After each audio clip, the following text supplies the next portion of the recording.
Hello and welcome to Just Sports with Jon Senne. It never ceases to amaze me how sports news never stops. Not even in this unfortunate pandemic time we're going through where everybody's trapped indoors and there are no sports going on. So let's get right into it. Here's our rundown of what we'll cover today. We'll be talking about when sports might return, what Tom Brady had to say in a tell-all sit-down with the notoriously entertaining Howard Stern. We preview The Last Dance, an upcoming all-access documentary on the 1997-1998 NBA champion Chicago Bulls. And last but not least, UFC 249, the event that Dana White refuses to let die. President Donald Trump said on Saturday that he expects the NFL season and all other fall sports to go on as scheduled. I will say the collective woohoo that we're all thinking in our head. This comes amid growing optimism in regard to vaccines and treatment for the novel coronavirus. While we are still a long way from September, and much can change between now and then, I can't help but be excited at the thought of pro sports coming back. 2010 Super Bowl MVP and champion Drew Brees chimed in with his support for the return of fall sports, saying Wednesday on The Ellen Show that, quote, "The American people need sports right now." The New Orleans Saints quarterback also expressed that he is eager to return to the field this fall so he can compete against his new NFC South rival and fellow elder achiever, Tom Brady. Brady, a man who needs no further introduction, joined the Tampa Bay Buccaneers after 20 successful seasons with the New England Patriots. When Brady was asked why he left the Patriots for the Tampa Bay Buccaneers after 20 successful seasons, he told Stern, quote, "It was just time. I don't know what to say other than that," Brady said. "I accomplished everything I could in 2 decades with an incredible organization, an incredible group of people, and that will never change. No one can ever take that away from me. No one can ever take those experiences or Super Bowl championships away from us," end quote. When asked about the next 2 years and how they may impact the TB12 legacy, Tom said, quote, "I never cared about legacy. I could give a shit about that. I never once, when I was in high school, said, man, I can't wait for what my football legacy looks like. That's just not me. That's just not my personality." Asked about his feelings for fellow 6-time Super Bowl champion Bill Belichick, he said, quote, "To have him allowed me to be the best I can be, so I'm grateful for that. I very much believe that he feels the same way about me, because we've expressed that to each other." Brady told Stern that he didn't make his, quote, final decision about leaving the Patriots until he told Patriots owner Robert Kraft on March 16th, relaying that they had shed tears during their in-person meeting at Kraft's home. He added, "But I would probably say I knew before the start of last season that it was my last year. I knew that our time was coming to an end." So my question for you is, Tom Brady has committed to 2 more seasons in the NFL. Having already won 6 championships alongside Bill Belichick, can he and will he win more rings with the Tampa Bay Buccaneers? And a follow-up, if he doesn't, does it hurt his legacy? Let me know what you think in the comments below.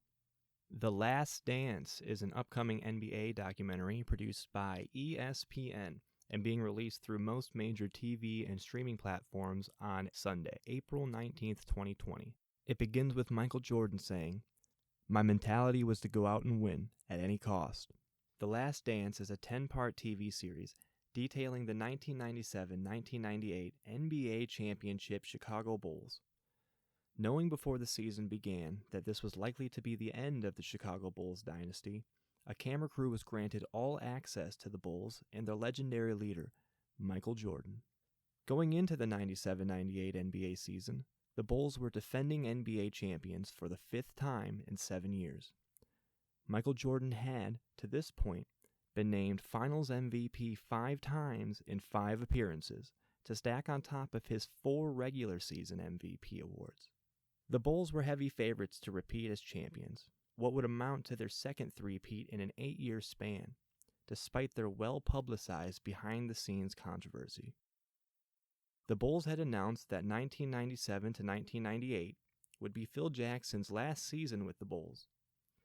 Michael Jordan had, in turn, announced he would not play for any other coach. Scottie Pippen was known to be unhappy and would go on to demand a trade November 25th, 1997, in the midst of a competitive NBA season. Thankfully, he decided to finish the year with Chicago. In what would be his final season with the Chicago Bulls, his airness would not be denied greatness. Jordan would win MVP, Finals MVP, and his 6th NBA championship, and then retire. However, the finale of the 97-98 NBA season was arguably one of the most difficult and bittersweet moments for each member of the Chicago Bulls. The players, the coaches, the executives, the ownership, and even the fans. The pinnacle of success had been reached. 6 championships in 8 years. Now, the ride was over, and the legend was complete. And the world would never be the same. Guests include Michael Jordan, Phil Jackson, Scottie Pippen, Dennis Rodman, Steve Kerr, Charles Barkley, Pat Riley, NBA Commissioner Adam Silver, the late, the great, the 2020 Hall of Famer Kobe Bryant, and 44th U.S. President Barack Obama, along with, for some reason, Justin Timberlake and Nas, whom I have affectionately dubbed the Nobodies, because what do they have to do with basketball? I just don't understand it. My question for you is, were the Chicago Bulls of the 1990s the greatest dynasty of all time? If not, which dynasty was the greatest? Let me know what you think in the comments below. Okay, ladies and gentlemen, on to my favorite sport. UFC 249. To be or not to be, Dana White does not care. He will make it happen. Scheduled for April 18th, the Brooklyn-based UFC card looked to be dead in the water after almost the entire world was shut down due to the coronavirus. However, where there's a will, there's a way, and Dana White does not know what it means to accept defeat. That's probably why he runs the UFC and why he does such a damn good job of it too. Therefore, UFC 249 is alive and not so well. But we'll get to that later. Word on the street is that Dana White plans to hold UFC 249 and the next 3 UFC events after that at Tachi Palace Casino Resort, a Central California casino on tribal land located south of Fresno. This is to circumvent the stay-at-home order issued statewide in California and most other U.S. states, along with the California State Athletic Commission's ban on all combat sports until May 31st. To go one step further, Dana White is finalizing a deal to rent and fight prepare an island for 2 months in order to hold international fights without fear of shutdown due to coronavirus. If that sounds a lot like Mortal Kombat to you, join the club. Now for the bad news. Undefeated UFC lightweight champion Khabib Nurmagomedov has been forced off the card due to Russia's international travel lockdown. This is the 5th time that the Khabib vs. Tony Ferguson fight has been canceled, leading many to call the fight cursed, though many, myself included, look forward to the fight being booked for the 6th time. Khabib is 28-0. Enough said. Tony Ferguson is 25-3, riding an 11-fight win streak, with 9 of those by way of knockout or submission. Tony is also one of the most unique, versatile, unpredictable, and dangerous fighters in the world today. That is agreed. Now, Tony Ferguson is expected to take on 21-2 knockout artist Justin the Highlight Gaethje. With 19 finishes and 21 victories, Justin Gaethje lives up to his nickname. Expect one hell of a show. Tony Ferguson and Justin Gaethje account for 17 total Fight of the Night / Performance of the Night bonuses and 20 UFC fights between them. Also on the card, we had initially the rematch between Jessica Andrade and former UFC strawweight champion Rose Namajunas. If you recall, Jessica Andrade took the title from Rose Namajunas in a fight that Rose was largely winning through the first round, And in the second round, Jessica Andrade picked Rose up, bopped her on her head, and by that I mean she slammed her on her head and knocked her unconscious and took her title away. Andrade went on to lose the title, so this would not have been a title bout regardless. However, Rose has, as of April 8th, pulled out of the bout for undisclosed reasons, and a replacement has not yet been named. It just seems like this card just can't stay together. Also on the card, we have former NFL lineman Greg Hardy fighting. We also have Jeremy Little Heathen Stevens. We got Francis Ngannou, the Big Mac himself, the knockout artist who once jacked Alistair Overeem. If you don't know about this highlight and you don't watch much UFC, Google Francis Ngannou, that's Ngannou, KO's Alistair Overeem. Alistair is Alistair. It's one of the funniest, nastiest, craziest KOs you'll ever see. I mean, it's like a cartoon. Just watch it. He's fighting a gentleman named Jairzinho Rosenstruck. Can never say that first name. Who is a kickboxer, 10-0 with 9 knockouts, up and coming. You know, with heavy weights, especially when you have heavy hands, all it takes is one. Below them, we have Ronaldo Jacare Souza fighting Uriah Primetime Hall. Hall, known for the legendary spinning back kick knockout on The Ultimate Fighter when he was on that show for a season. Jacare being an expert jiu-jitsu practitioner who in recent years had a rough stretch, but was for a long time one of the most feared fighters.